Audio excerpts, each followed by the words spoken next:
ಕಾಂಗ್ರೆಸ್ ಪಾಳ್ಯದಲ್ಲಿ ಕುರ್ಚಿ ಫೈಟ್ ನಿಲ್ಲುವಂತೆ ಕಾಣಿಸ್ತಿಲ್ಲ. ಮತ್ತೆ ಮತ್ತೆ ಮುನ್ನೆಲೆಗೆ ಬರುತ್ತೆ, ಸೈಲೆಂಟ್ ಆಗತ್ತೆ. ಈಗ ಮತ್ತೊಮ್ಮೆ ಸಂಪುಟ ಪುನರ್ರಚನೆಯ ವಿಚಾರ ಸೌಂಡ್ ಮಾಡ್ತಿದೆ. ಕಾಂಗ್ರೆಸ್ ಪಾಳ್ಯದಲ್ಲಿ ಕುರ್ಚಿ ಫೈಟ್ ನಿಲ್ಲುವಂತೆ ಕಾಣಿಸ್ತಾ ಇಲ್ಲ. ದಿನ ಬೆಳಗಾಯಿತು ಅಂತ ಹೇಳಿದ್ರೆ ಸಂಪುಟ ಪುನರ್ರಚನೆ, ಅಧಿಕಾರದ ಹಂಚಿಕೆಯ ವಿಚಾರ, ಕೆಲ ಗೊಂದಲ ಯಾವಾಗಲೂ ಇದ್ದಿದ್ದೆ. ಈ ಮಧ್ಯದಲ್ಲಿ ಅಲರ್ಟ್ ಆದ್ರ ಡಿಸಿಎಂ ಡಿಕೆ ಶಿವಕುಮಾರ್ ಆಪ್ತ ಶಾಸಕರು. ಡಿಸಿಎಂ ಡಿಕೆಶಿ ಆಪ್ತ ಶಾಸಕರಿಂದ ಎಚ್ಚರಿಕೆಯ ನಡೆ ಗೊತ್ತಾಗ್ತಿದೆ. ಸಂಪುಟ ಪುನರ್ರಚನೆ ಆದ್ರೆ ಸಿಎಂ ಕುರ್ಚಿ ಮಿಸ್ ಆಗ್ಬಿಡುತ್ತಾ, ಈ ಭಯ ಕೂಡ ಕಾಣ್ತಾ ಇದೆ. ಹೀಗಾಗಿ ಆಪ್ತರ ಮೂಲಕ ಡಿಕೆ ಶಿವಕುಮಾರ್ ಶಕ್ತಿ ಪ್ರದರ್ಶನಕ್ಕೆ ಮುಂದಾಗಿದ್ದಾರ. ಆಪ್ತ ಶಾಸಕರ ಟೀಮ್ ರೆಡಿ ಮಾಡಿದ್ರ ಟ್ರಬಲ್ ಶೂಟರ್. ಸಚಿವ ಸುಧಾಕರ್ ನೇತೃತ್ವದಲ್ಲೇ ರೆಡಿ ಆಯ್ತಾ ಟೀಮ್ ಅಂತ. ದಿನ ಬೆಳಗಾಯ್ತು ಅಂತ ಹೇಳಿದ್ರೆ ಅಧಿಕಾರ ಹಂಚಿಕೆಯ ವಿಚಾರ, ಸಿಎಂ ಕುರ್ಚಿಯ ಕಾದಾಟ ಅಥವಾ ಸಿಎಂ ಬದಲಾವಣೆಯ ವಿಚಾರ ಬಹಳಷ್ಟು ಚರ್ಚೆ ಆಗ್ತಾ ಇರುತ್ತೆ. ಇದರ ಮಧ್ಯದಲ್ಲಿ ಅಟ್ಲೀಸ್ಟ್ ಸಂಪುಟ ಪುನರ್ರಚನೆ ಅಂದ್ರೆ ರೀಶಫಲ್ ಆಗ್ತಾರೆ ಅನ್ನುವಂಥ ವಿಚಾರ ಸಂಬಂಧಪಟ್ಟಂತೆ ಒಂದು ಕ್ಷೇತ್ರದಲ್ಲಿ ಒಮ್ಮೆ ಗೆದ್ದವರನ್ನೇ ಮಂತ್ರಿ ಮಾಡ್ತಾರೆ, ಹಾಗಾಗಿ ನಮ್ಮನ್ನೂ ಕನ್ಸಿಡರ್ ಮಾಡಿ ಅಂತ ಸುಮಾರು 31ಕ್ಕೂ ಹೆಚ್ಚಿನ ಶಾಸಕರು ಸಹಿ ಮಾಡೋದ್ರ ಮೂಲಕ ಹೈಕಮಾಂಡ್ಗೆ ಪತ್ರವನ್ನ ಸಲ್ಲಿಕೆ ಮಾಡಿದ್ರು. ಇದರ ಮಧ್ಯದಲ್ಲಿ ಬಹುತೇಕರು ಡಿಸಿಎಂ ಡಿಕೆ ಶಿವಕುಮಾರ್ ಅವರ ಜೊತೆಗೆ ಮೊನ್ನೆ ತಾನೇ ಔತಣಕೂಟದಲ್ಲೂ ಕೂಡ ಕಾಣಿಸ್ಕೊಂಡಿದ್ರು. ಅದು ಬಾಲಕೃಷ್ಣ ಅವರ ಬರ್ತ್ಡೇಯ ಪಾರ್ಟಿಯ ವಿಚಾರವನ್ನ ನೆಪವಾಗಿಟ್ಕೊಂಡು ಪದೇ ಪದೇ ಶಾಸಕರೆಲ್ಲರೂ ಗುಂಪಾಗಿ ಸೇರ್ಕೊಳ್ಳೋದು.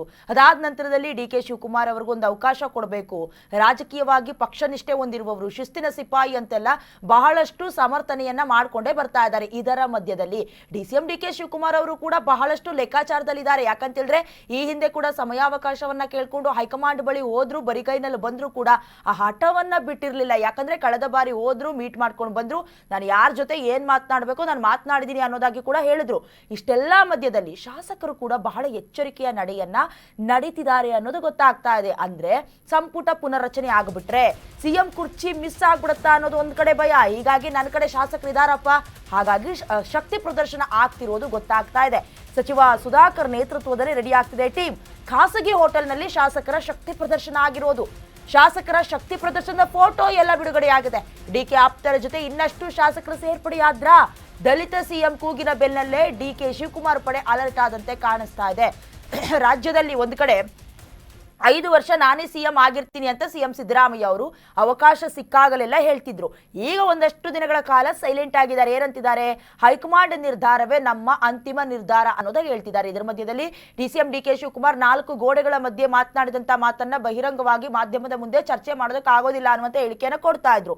ಇದರ ಮಧ್ಯದಲ್ಲಿ ದಲಿತ ಸಿಎಂ ಕೂಗು ಬಹಳಷ್ಟು ಚರ್ಚೆಗೀಡಾಗಿತ್ತು. ಅದರಲ್ಲಿ ಬಹಳ ಮುಖ್ಯವಾಗಿ ಪರಮೇಶ್ವರ್ ಅವರ ಹೆಸರು, ಮುನಿಯಪ್ಪ ಅವರ ಹೆಸರು, ಡಾಕ್ಟರ್ ಜಿ ಪರಮೇಶ್ವರ್ ಅವರು ಸೇರಿದಂತೆ ಸತೀಶ್ ಜಾರಕಿಹೊಳಿ ಅವರ ಹೆಸರುಗಳು ಕೂಡ ಆಗಾಗ ಕೇಳಿ ಬರ್ತಾ ಇತ್ತು. ಬಟ್ ಕೆಪಿಸಿಸಿ ಅಧ್ಯಕ್ಷರಾದ ಸಂದರ್ಭದಲ್ಲಿ ನಾನು ತೆಗೆದುಕೊಂಡಂತ ಡಿಸಿಷನ್ ಅಥವಾ ಮುಂದಿನ ದಿನದಲ್ಲಿ ಅಧಿಕಾರ ಏನಾದ್ರೂ ಬಂದಿದ್ರೆ ಬೇರೆಯೇ ಇರ್ತಿತ್ತು ಅಂತ ಪರಮೇಶ್ವರ್ ಅವರು ಕೂಡ ಆಕಾಂಕ್ಷಿ ಅನ್ನುವಂತ ರೀತಿಯಲ್ಲಿ ಬ್ಯಾಟಿಂಗ್ ಬೀಸಿದ್ರು. ಇದರ ಮಧ್ಯದಲ್ಲಿ ಡಿಕೆಶಿ ಪಡೆ ಅಲರ್ಟ್ ಆದಂತ ಕಾಣಿಸ್ತಿದೆ. ಡಿಕೆಶಿ ಪಡೆಯಲ್ಲಿ ಶಾಸಕರು ಸೇರ್ಕೊಳ್ತಾ ಇರುವ ಯಾರ್ಯಾರು ಸೇರ್ಕೊಳ್ತಿದ್ದಾರೆ ಅನ್ನೋದನ್ನ ನೋಡೋದಾದ್ರೆ ಸಿಪಿ ಯೋಗೀಶ್ವರ್, ಕುಡಿಗಲ್ ರಂಗನಾಥ್, ಮದ್ದೂರು ಉದಯ್, ಹಾಗೆ ನಯನಾ ಮೋಟಮ್ಮ, ಶರತ್ ಬಚ್ಚೇಗೌಡರು, ಪಾವಗಡ ವೆಂಕಟೇಶ್, ಬಸವರಾಜ ಶಿವಗಂಗಾ, ಗಣೇಶ್ ಹುಕ್ಕೇರಿ, ಮಾಗಡಿ ಬಾಲಕೃಷ್ಣ, ಸತೀಶ್ ಸೇಲ್, ರವಿ ಗಣಿಗ, ರಮೇಶ್ ಬಂಡಿಸಿದ್ದೇಗೌಡರು, ಶಾಂತನಗೌಡ, ಮಡಿಕೇರಿ ಮಂತ್ರಗೌಡ ಸೇರಿದಂತೆ ಮಹತ್ವದ ಸಭೆ ಆಗಿದೆ. ಖಾಸಗಿ ಹೋಟೆಲ್ನಲ್ಲಿ ಮೀಟಿಂಗ್ ನಡೆಸಿದ್ದಾರೆ ಡಿಕೆಶಿ ಆಪ್ತರು. ಇವರ ಜೊತೆ ಸೇರ್ಪಡೆಯಾಗಲಿರುವ ಮತ್ತಷ್ಟು ಶಾಸಕರು. ಏನಾಗತ್ತಂದ್ರೆ ಸಿಎಂ ಸಿದ್ದರಾಮಯ್ಯ ಅವರ ಪರವಾಗಿ ಶಾಸಕರ ಬೆಂಬಲ, ಸಚಿವರ ಬೆಂಬಲ ಬಹಳ ದೊಡ್ಡ ಮಟ್ಟಕ್ಕಿತ್ತು. ಅವ್ರಿಗೆ ಸಂಬಂಧಪಟ್ಟಂತೆ ಒಂದು ರೀತಿ ಕಾಂಗ್ರೆಸ್ ಸಿದ್ದರಾಮಯ್ಯ ಅವರಿಂದಲೇ ಭವಿಷ್ಯ ನೋಡಬೇಕು ಅಂತ ಹೇಳಿದ್ರೆ, ಮುಂದಿನ ದಿನದಲ್ಲಿ ಅಧಿಕಾರವನ್ನು ಹಿಡಿಬೇಕು ಅಂದ್ರೆ ಮಾಸ್ ಲೀಡರ್, ಅಹಿಂದ ನಾಯಕ ಸಿದ್ದರಾಮಯ್ಯ ಅವರು ಬೇಕೇ ಬೇಕು ಅನ್ನುವಂತಹ ಸಮರ್ಥನೆಗಳು ಕೂಡ ಅವರ ಆಪ್ತ ಬಳಗದ ಶಾಸಕರು, ಸಚಿವರು ಮಾಡ್ಕೊಂಡು ಬಂದಿದ್ದಾರೆ. ಬಟ್ ಈಗ ಡಿಕೆ ಶಿವಕುಮಾರ್ ಅವರು ಕೂಡ ಯಾವಾಗ ಶಾಸಕರ ಬೆಂಬಲವೂ ಕೂಡ ಇಂಪಾರ್ಟೆಂಟ್ ಆಗತ್ತೆ ಅಂತ ಹೇಳ್ತಿದ್ರು, ಕುದುರೆ ವ್ಯಾಪಾರ ಆಗ್ತಿದೆ ಅನ್ನೋದಾಗಿ ಪ್ರತಿಪಕ್ಷದವರು ಆರೋಪಿಸಿದ್ರು. ಅಂದ್ರೆ ಎಲ್ಲೋ ಮನವೊಲಿಕೆಯ ಕೆಲಸ ಆಗ್ತಿದೆ, ಕೆಲವೊಂದಷ್ಟು ಲಾಬಿ ನಡೀತಾ ಇದೆ, ಕೆಲ ಶಾಸಕರನ್ನ ಮನವೊಲಿಸಿ ಮುಂದಿನ ದಿನದಲ್ಲಿ ಸಚಿವ ಸ್ಥಾನವನ್ನ ಕೊಡ್ತೀವಿ ಅನ್ನೋದಾಗಿ ಮನವೊಲಿಕೆಯ ಪ್ರಯತ್ನವನ್ನ ಡಿಕೆ ಶಿವಕುಮಾರ್ ಅವರು ಮಾಡ್ತಿದ್ದಾರೆ ಅಂತ ಪ್ರತಿಪಕ್ಷ ಬಿಜೆಪಿ, ಜೆಡಿಎಸ್ ಸೇರಿದಂತೆ ಚಾಟಿ ಬೀಸುವ ಕೆಲಸ ಆಗಿತ್ತು. ಇದರ ಮಧ್ಯದಲ್ಲಿ ಸಿಪಿ ಯೋಗೇಶ್ವರ್ ಸೇರಿದಂತೆ ಕುಡಿಗಲ್ ರಂಗನಾಥ್, ಮದ್ದೂರು ಉದಯ್, ನಯನಾ ಮೋಟಮ್ಮ, ಶರತ್ ಬಚ್ಚೇಗೌಡರು, ಪಾವಗಡ ವೆಂಕಟೇಶ್, ಬಸವರಾಜ್ ಶಿವಗಂಗಾ ಸೇರಿದಂತೆ ಎರಡೆರಡು ಟೀಮ್ ಕಟ್ಕೊಂಡು ಹೈಕಮಾಂಡ್ ಬಳಿ ಹೋಗಿ ಡಿಕೆ ಶಿವಕುಮಾರ್ಗೆ ಒಂದೇ ಒಂದು ಅವಕಾಶ ಕೊಡಬೇಕು ಅನ್ನೋದಾಗಿ ಕೇಳಿಕೊಂಡಿತ್ತು. ಇದರ ಮಧ್ಯದಲ್ಲಿ ಹಲವಾರು ಹೊಸ ನಾಯಕರು, ಶಾಸಕರು ಸೇರ್ಕೊಂಡು ಮತ್ತಷ್ಟು ಗಟ್ಟಿಯಾಗಿ ಆಗ್ತಿದ್ದಾರೆ. ಹಾಗೆ ಶಕ್ತಿ ಪ್ರದರ್ಶನವೂ ಕೂಡ ಡಿ ಕೆ ಶಿವಕುಮಾರ್ ಅವರ ಪರವಾಗಿ ಮಾಡ್ತಿರೋದು ಗೊತ್ತಾಗ್ತಾ ಇದೆ.